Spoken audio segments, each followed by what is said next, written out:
Welcome back. So, just before going to the break, we were discussing how global sites are selected, and based on these 4 phases which comes in sequence.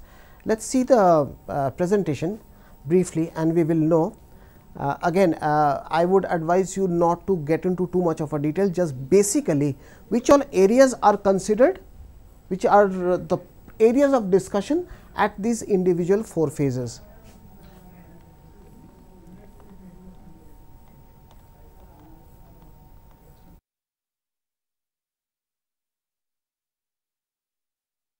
What are the informations required for a decision on location design or a facility design?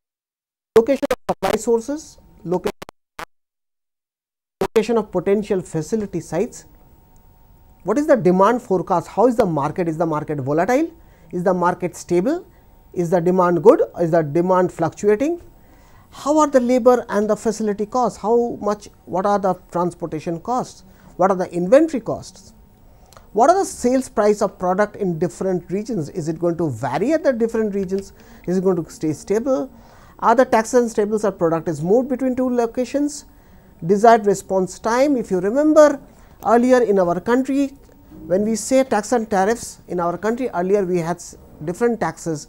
Any product moving from one state to the other, one location to the other, invited different kinds of taxes. Now, with the advent of GST, the tax policy or the tax structure has become more stable, and this has been done with the aim to make business easy, for the ease of doing business. So, the countries who would like to, or companies who would like to set up their business in India would look at GST probably once it becomes stable as a positive sign to for operations, particularly movement of goods from one part of the country to the other. Let us go back to our presentation.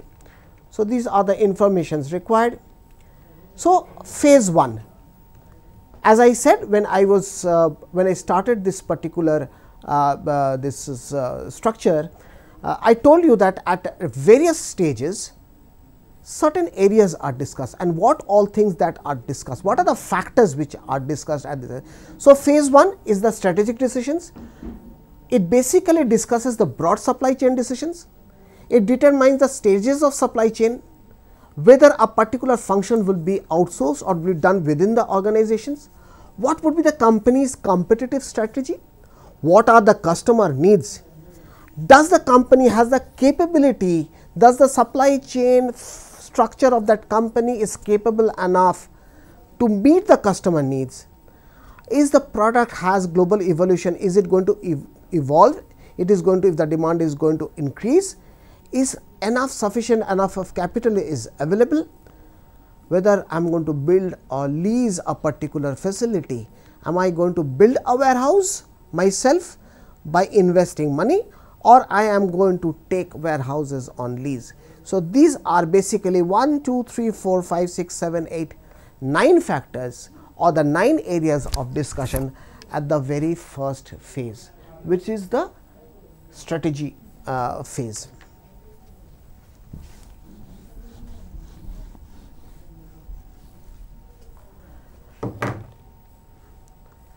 In phase 2, let us go back to our side, to the presentation. So, what are the factors which are considered in phase 2? Decide the regions. Now, once you have decided a particular, that we are going to, that a company has decided to set up its facility in a different country, what are the regions that he is going to decide? What will be the role of the facility? What will be the capacity of the facility? What is the forecasted demand? Is it going to meet the economies of scale? Is there a demand risk? Is there an exchange risk? Is there a demand risk in the sense that is demand going to fluctuate? Today it may have a high demand, tomorrow the demand may go down, the company might get into a loss. Is there an exchange risk? Is the company, is the currency of that particular country where the company wants to set up its facility, does it have a very fluctuating currency? Because if it has a very fluctuating exchange rate, for instance, take the example of India. Our exchange rate compared to US dollars, it fluctuates between say 64 to 65 to 66. okay, it is still stable as far as the fluctuation is concerned, but it fluctuates too much, then somebody who wants to invest in a country or would like to set up facility, he has to incur a lot of costs. So, his entire budget will go for will be disturbed if the exchange rate fluctuates too much. Let us see phase 3. Continuing with phase 2. So, what are the other factors in phase 2 which are taken into consideration?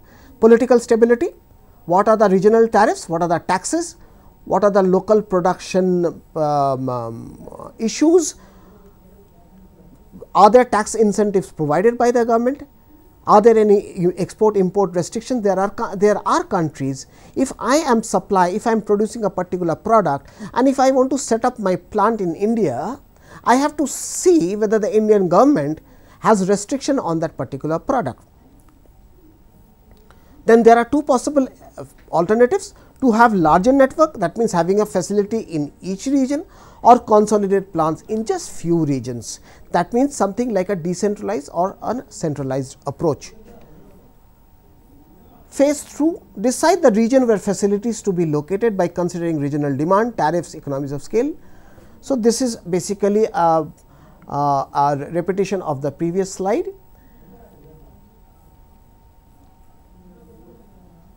Here, the capacitated plant location model. So, every phase 1, phase 2, phase 3 and phase 4, except for phase 1, all of them has an associated model, plant location model. Where to locate my plant, which region do I have to locate my plant. So, phase 2, and this is probably, I have not yet decided, but as of now this is probably the only model we are going to discuss in network designing model. We will just mention the other models like the gravity location model or the other models afterwards, but the capacitated plant location model is something that we are going to discuss at length. The capacitated plant location model. Let us see what the model says. Basically, the model aims at minimizing the fixed and the variable cost. When I say variable cost, the cost related to transportation of material from the plant to the market. Now, let us not see the variables which are there in the slide. Our variables will be a little different. So, does not matter. So, I will do this model slowly. If you follow this model is not at all difficult to understand. We are trying to minimize in this model, minimize the fixed cost plus the transportation cost. This overall cost I would like to minimize, and I am going to select that particular region which has the minimum fixed and the transportation cost. Okay. Now, for that, let us assume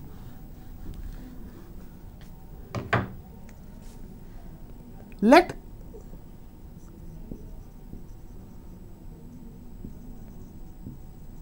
number of markets is equal to M. Okay. Let the number of markets be M. So, I have M number of markets at my disposal. I can sell my product at M number of markets.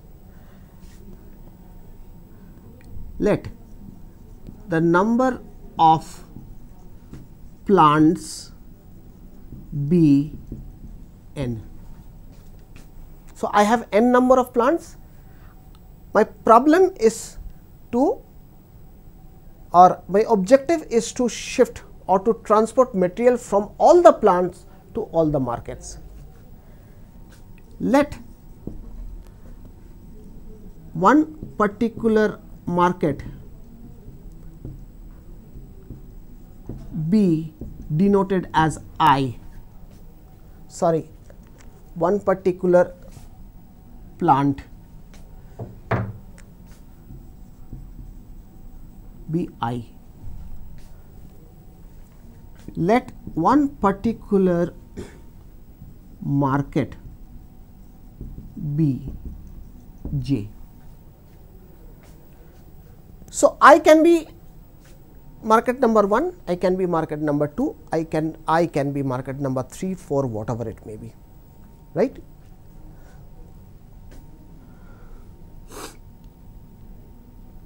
Let D J total demand, let D be the demand. Now, demand comes from where? Where does, I am going to go slow, a little slow on this. Where does demand come from? Demand will come from the market. How many markets I have? I have m number of markets, right? So, what is the total demand then? My total demand is J is equal to 1 to m dj. That means it is not difficult to understand. What does this mean? It means d1. So, demand. So, I goes from summation 1 to m. This is the total demand. If I have only 3 markets, it will be d1 plus d2 plus d3. If I have 4, d1 plus d2 plus d3, but I do not know. I have said I have m number of markets at my disposal. So, my total demand is d1 plus d2 plus d3. These are the markets.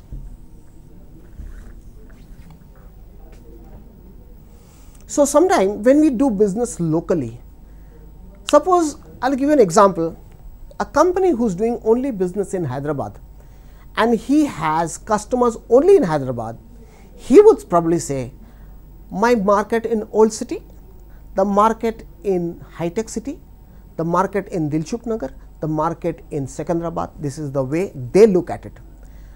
A national player who is doing business all over India, he would say that my Gujarat market, my Maharashtra market, my Bengal market, that means customers based out of Gujarat, customers based out of Bengal, customer. So, these are his markets, markets where he sells his products. For a global player, an American company, he would say my China market, my India market, my Japan market, my Australia market, my Canada market. So, it depends upon the company, it depends upon where is he selling his product, where is he marketing his product, right. So, there are a number of markets. Okay. Now, see this very carefully. So, D is the demand, let X be the number of items produced. Where are these items made? Where are these items produced? It is produced at the plants,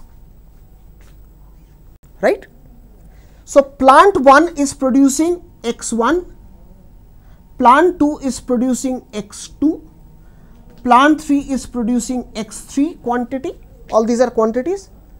If I have just one plant, just X1, if my production is from 3 plants, it will be X1, X2, X3. So, this goes on and on up to how many plants I have? Xn, right. Now, so what is my total? Quantity X1 plus X2 plus X3 plus etc. to Xn, right. Now, this product is moving from my plant to the market. So, what is the total quantity of product that I am moving? I am moving my product from I plants 1 to N to J markets 1 to M.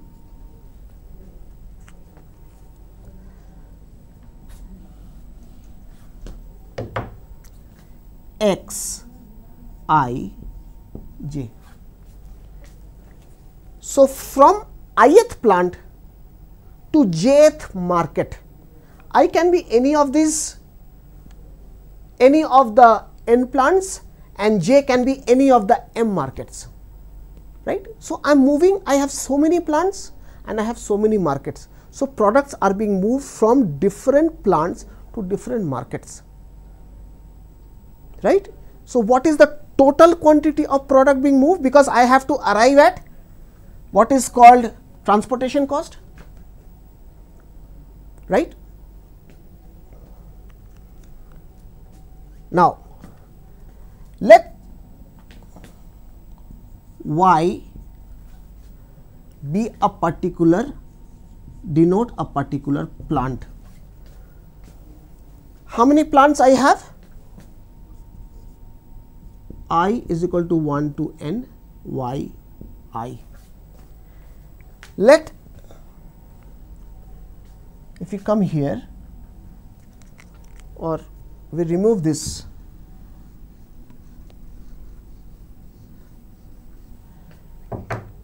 let f I be the cost of running, fixed cost of running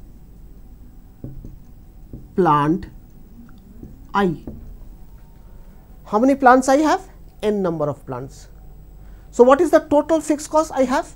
F1 plus F2 plus F3 plus F4 up to Fn. I have n number of plants. So, what is my total fixed cost? Suppose you have 5 factories, right? You have 5 factories. So, factory number, fixed cost of factory number 1 is F1, fixed cost of factory number 2 is F2, fixed cost of factory number 4 is F4, and likewise. So, what is your total fixed cost of all the factories put together? F1 plus F2 plus F3 plus F4. This is exactly what I am trying to say. Here I can be 1, it can be 5, it can be. So, we are saying let I, we are not saying 2, 3, 4, 5, we are saying I is equal to n. Their total number of plants is n. So, my total fixed cost will be, and we just put, that means for plant 1 fixed cost is F1. So, this is my fixed cost. Now, we are saying transport. Now, I have to now I have got my fixed cost. What did I say? The objective or the goal of the company is to minimize in phase 1. We are talking of phase 1. We are talking of the plant, we are talking of capacitated plant location model. We are talking of capacitated plant location model, and this particular model is connected to phase 1 of network designing. So, I have got my fixed cost. Now, I have to find, so total cost, fixed cost plus variable cost. This variable cost is transportation cost. I know how much material is being moved, Xij. This is the total product shipment which are moved between the plant, between all the plants to all the markets, but I do not know the cost. So, let Cij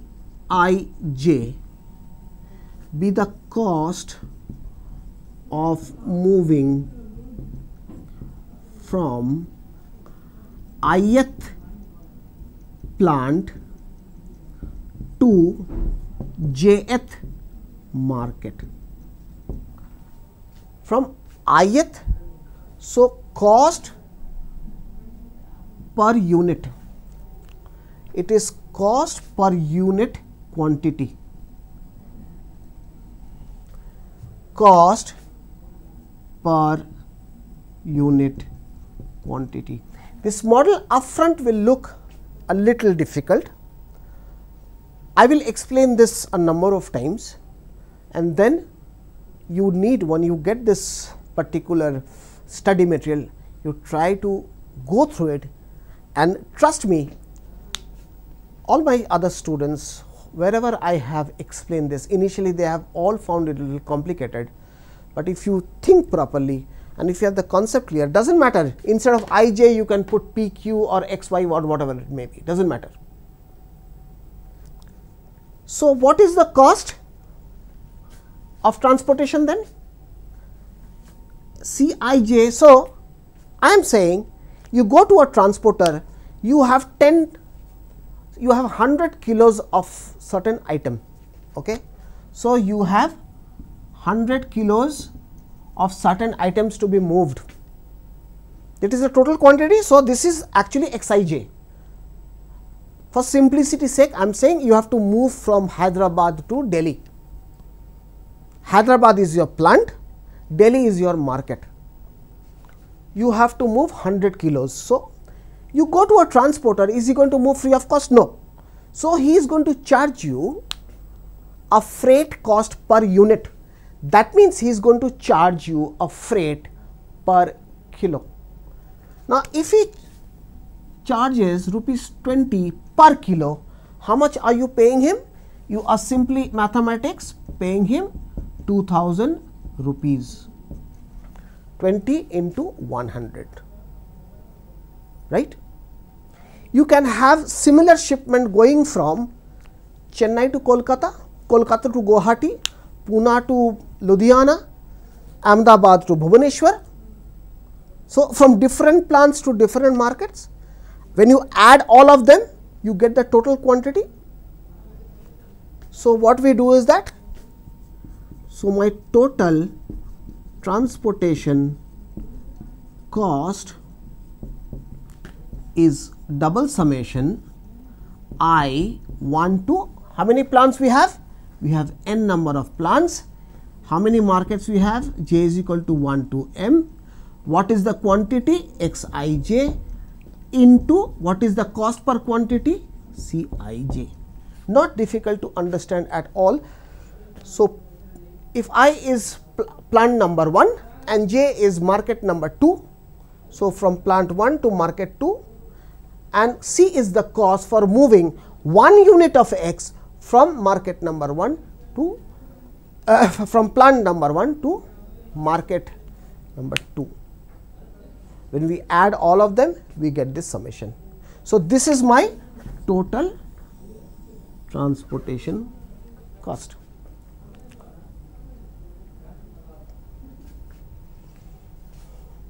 I'll leave this for a while. Y is every plant. Every plant has a fixed cost of Fi.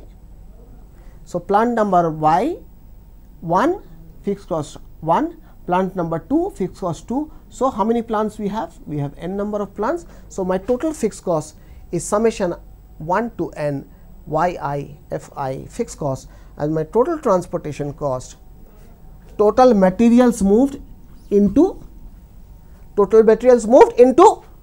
cost, transportation cost per unit. Same here, total materials moved into cost per unit between a plant and the market.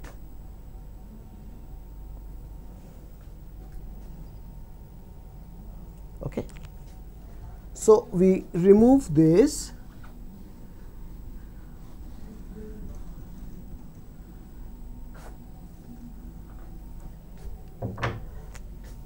So the total cost,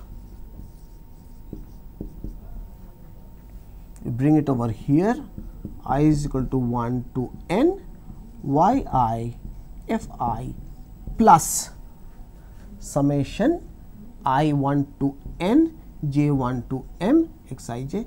So this is my total cost formula, and I need to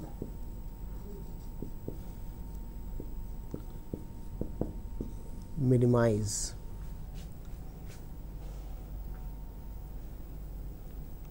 Just say this, minimize my total cost, my total fixed cost, my total transportation cost. There are two small assumptions that we need to make over here. That means what we call subject to. We can do that subject to. Let's take another variable as ki. which is the capacity of plant I. That means K unit of product is produced from a particular plant. And how many plants I have? I have n number of plants. Earlier I gave you an example that you have 5 factories. One factory is producing, just hypothetical figure, 10 tons of material, 10 tons. The second factory producing 15 tons. The third factory producing 25 tons. The fourth factory producing 40 tons. And the last factory is producing 10 tons. So, this is K1, K2, K3, K4, K5. So, here n is actually 5 in this example.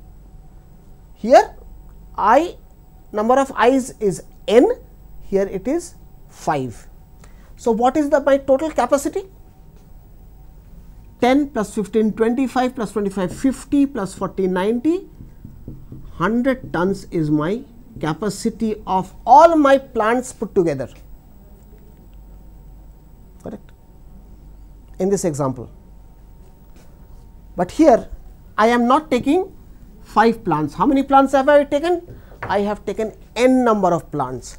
So, total capacity of all my plants is equal to K1 plus K2 plus K3 plus Kn, which is equal to I is equal to 1 to n Ki. Simple mathematics. This is my total capacity. Now, think of this logic. You have a capacity, the plant has a capacity, the market has a demand. The market has a demand. What is the demand? At the very beginning I said the total demand of the market. I am going to erase this off.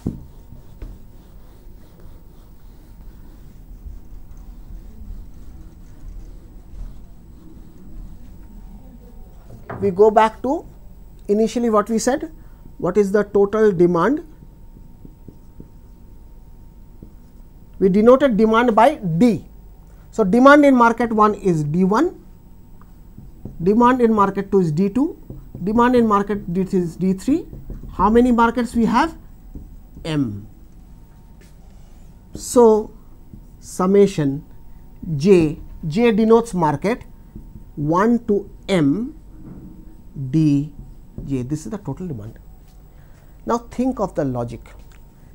Let us go out of this model for a while and think. You are doing a business, you are supplying machinery parts, a particular machinery part, whatever, nuts, bolts, whatever. The market has a demand, hypothetically, suppose the market has an annual demand of 1 ton of bolts or whatever. So, how much of the material should move from your plant to the market? So, I said the demand is 1 ton, right.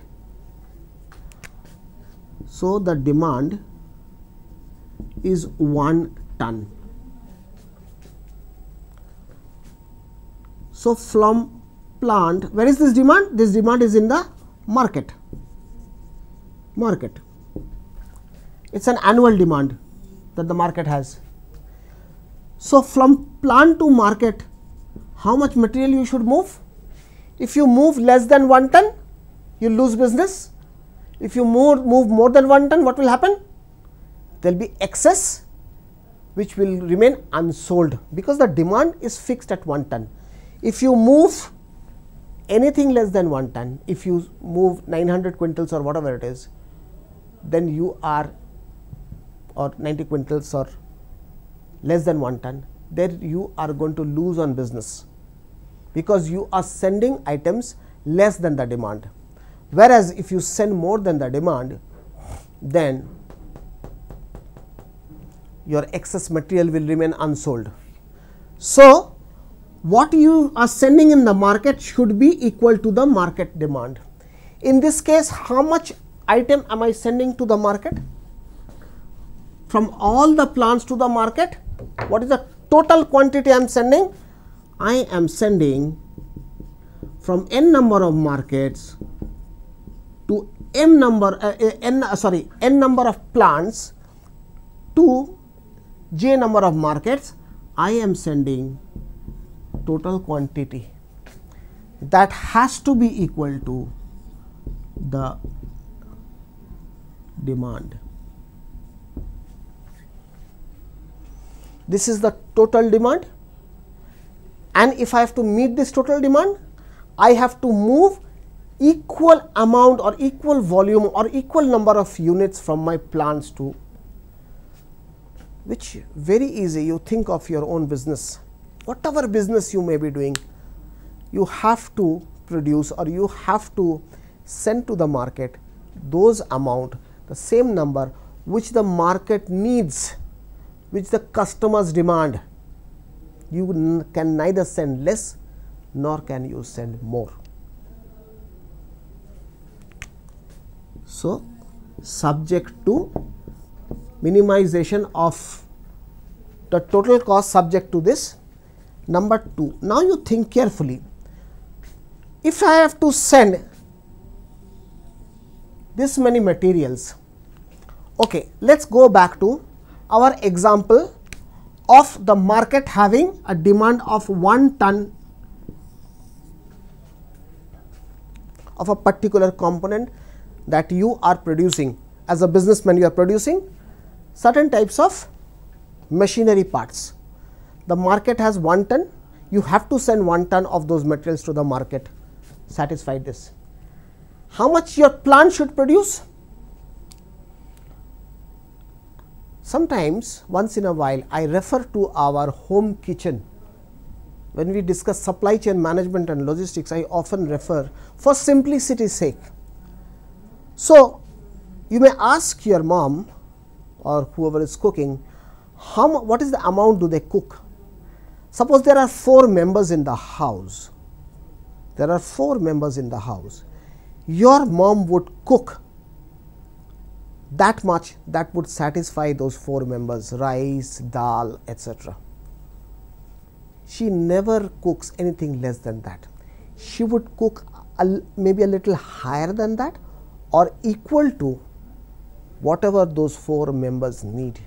So, those 4 members is actually the demand, and she has to produce the same amount of food for those 4 members in the house.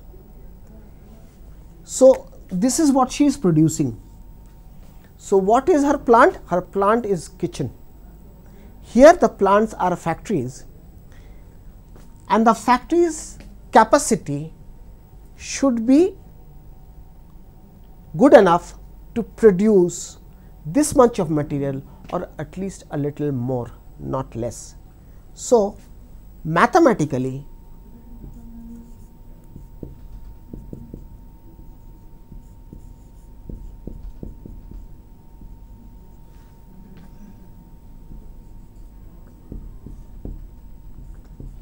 this should be equal to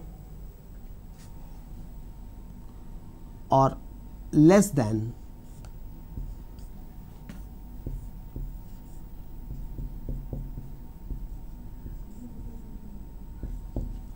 So, this is the capacity of the plant and this is what I am moving.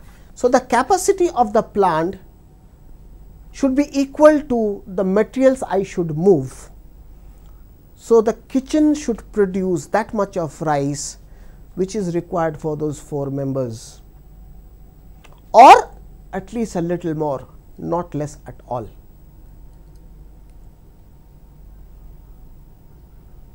Minimum equal, at least equal, so that this much is produced, because this much is required to meet the demand of the market.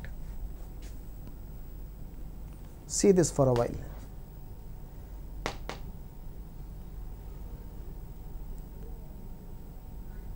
Upfront looks a little complicated, upfront it looks a little complex, but trust me, if you look at this time and again, if you look at this and if you study this in the study material, things will become much simpler than what it appears over here. So, as I said, in network design, there are in every phase, how many phases do we have in network design? So, we have 4 phases, starting with strategy, then the regional selection of phase 2, then the desirable sites, then the final site. Each of these phases have a model associated with it. This model is associated with the second phase. There are a number of models. We are just going to name the other models. We are not going to derive. As of now, I have no intention of deriving, because as I keep saying that this course does not allow us or permit to accommodate all the models. Want to learn these models? You have to go for an advanced course, which I am going to announce once we go reach the end of this particular course, that means end of this month. Let us go back to our presentation.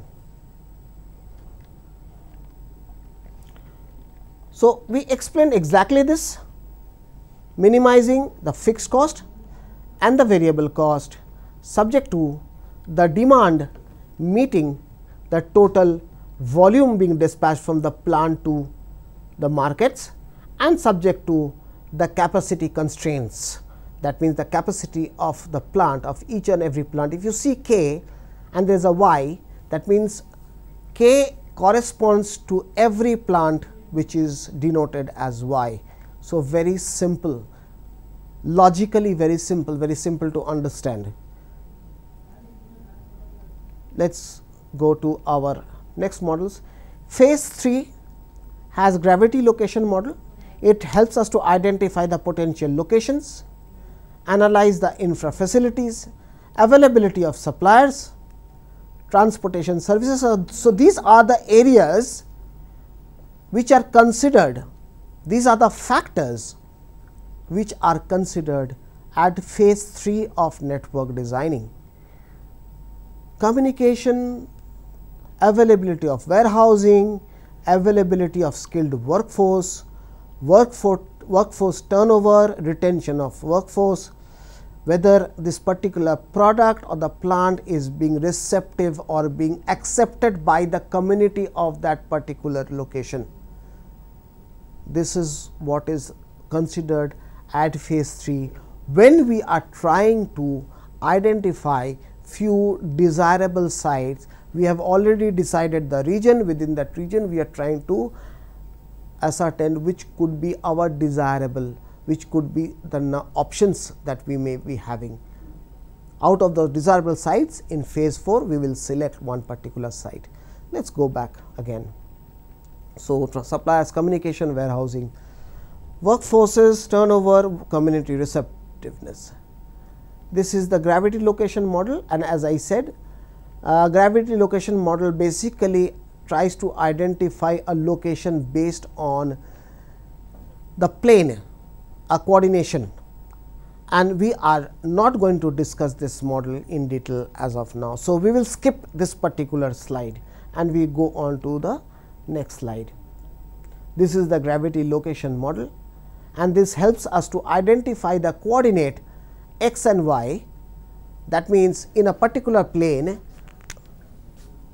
what would be that particular location which is denoted in x and y. If you remember, all planes, a particular point in a plane is identified by x axis and y axis, the latitude and longitude intersections, but this is something that is not in the scope of our current course. You just have to remember, gravity location model pertains to or is connected to phase 3 of network designing. Gravity location model, that means gravity means earth, on the plane, what is that particular location. Let us go back to the slide. Phase 4, the last phase of network designing, precise location. Now, we have selected a number of options, desirable sites, within that site what is that exact and the precise location, how much can the capacity, that particular location, how much capacity I should allocate in that particular facility. If it's a plant, what should be the production capacity, if it's a warehouse, what could be the throughput, what is the maximized net profit expected from each market, what could be the logistics and facility cost, tax and tariffs, how markets. So, I have a facility, which all markets should be allocated to these facilities. Are they going to cover the entire country? Are they going to cover a few particular areas? So, which all markets will be connected? For instance, if I tell you, if you see any organization, they have different offices. They have an head office. Suppose the head office is in Mumbai, then they have regional offices. Ideally, there are 4 regional offices, north, south, east, west in Delhi, Kolkata, Chennai and Mumbai itself. Okay. Now, these centers also operate as marketing centers. So, for instance, Mumbai, or let us take Delhi for instance. So, Delhi will be allocated particular markets, and for Delhi, which would be the market? Punjab could be a market, UP can be a market, Rajasthan can be a market, etc. Now, here we are not talking of national players, we are not talking of, just for simplicity's sake I was trying to make you understand.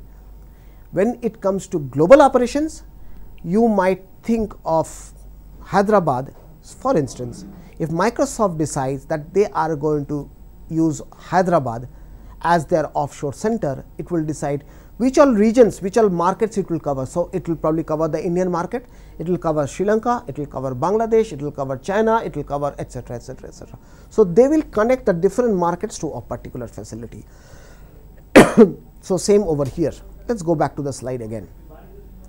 Must consider customer service constraints, how the customer would respond, would they like, would they think that the facility is far off.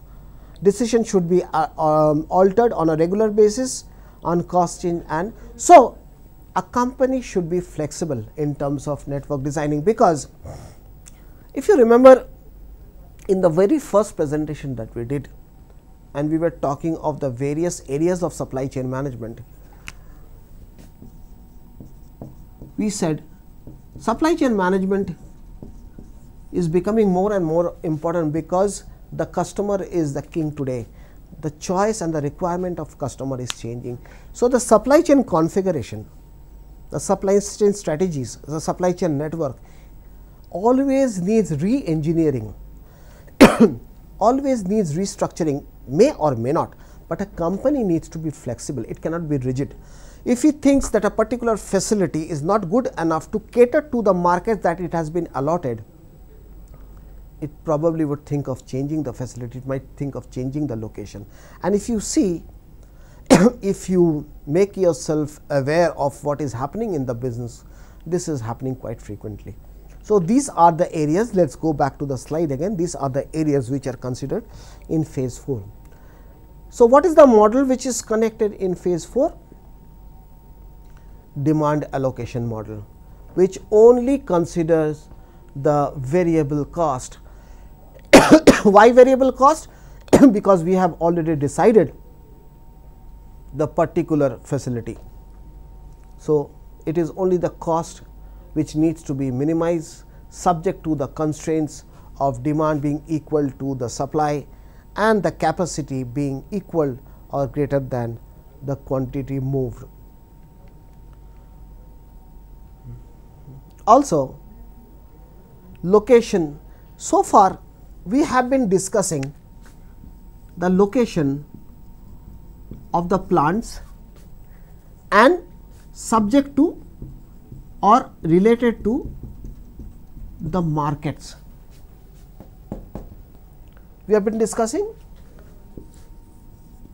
these two players only. Now, there is a third player which is very important. This e-commerce evolution has made warehousing, distribution and fulfillment extremely important. So, the third component comes into the picture, and which is warehouse. So, a company has to decide where to locate its plants and warehouses simultaneously, because they play a they have a very close relationship and association. What is produced does not go to the market directly. Warehouse play or distribution centers play an extremely important part in between. So, the last model, the last phase also take into account the location of plant and warehouses simultaneously and not separately. Your plant and warehouses, the decision making of establishing the plants and the warehouse has to happen simultaneously. That means at the same time, that means parallelly. And if you see all around, and the different companies who are trying to establish their plants, they are also very careful and strategic about locating their warehouses as well. This is all that we need to know. We need not go any further, because it is quite an extended chapter, network designing, but whatever I have covered so far are the ones which would be important for this particular course. Let quickly flip through the rest of the slides, and we end our session with network decisions, and we start our next class on a different chapter, which is strategic logistics. We were supposed to do strategic logistics today, but I deliberately did not start strategic logistics, because I thought we should spend a little more time on network designing. We can do strategic logistics in our next class. So, let us quickly flip through the slides.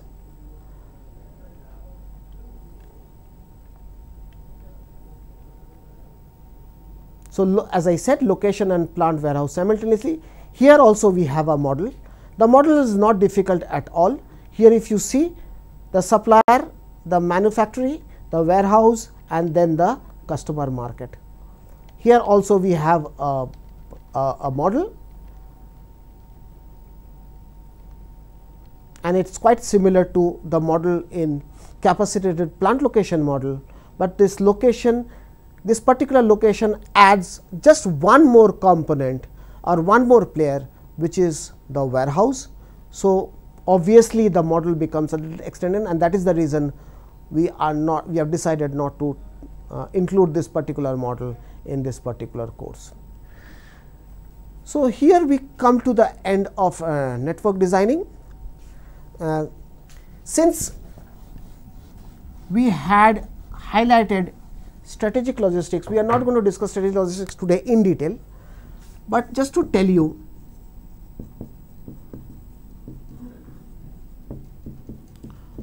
why we are saying strategic logistics. If you remember, planning goes through 3 phases.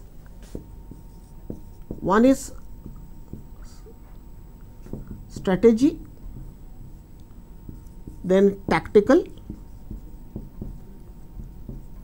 and 3 operational. We have discussed earlier, strategical decisions are long term. The decisions are taken by senior management, the promoters, the directors of the company, the owners of the company. It is done on a long term basis, and all very critical decisions are taken at this juncture, and those decisions are to stay for a longer period of time. Tactical decisions are relatively short term decisions, particularly on capacity allocations.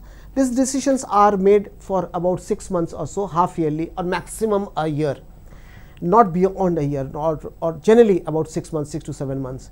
Operational strategies are on a day-to-day basis, is based on detailed data. Okay, there is very small room for any error over here. Okay. So, what we are trying to say is that suppose financial availability, or whether a particular facility will be leased or built, whether a particular function would be done in-house or outsourced, these are the kind of important decisions that are taken at this level. So, this is level 1, this is level 2, this is level 3. logistics decisions on transportation, warehousing, inventory management, tracking, these were so far a part of tactical decision. But it has been given more importance.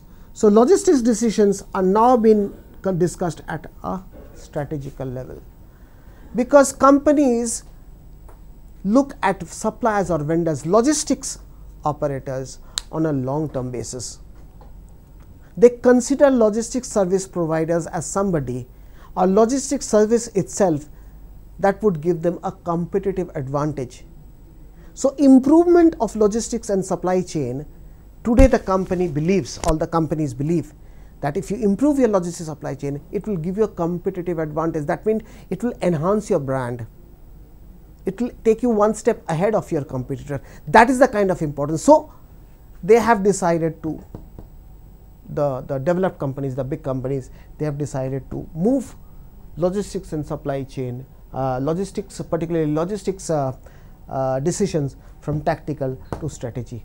Tomorrow we are going to discuss, or in the next class, probably the next week, we are going to discuss in detail how different logistics services and why they are considered as strategical decisions and not a tactical one. We end our session today over here. I hope you have been following the study materials, and between today and our next class, I will definitely upload all the study materials that we have against all the topics that we have covered so far. If I remember correctly, inventory management, forecasting, sourcing, negotiation, purchase management, network designing, etc., which has not been uploaded so far. I will check and I will upload them for you to study. So, by the end of the month, we should be in a position to cover the entire course, and then we will go for assessment, and based on the results and the willingness of the students, we will then introduce the advanced course. Thank you so much. Thank you for listening to me, and have a great evening.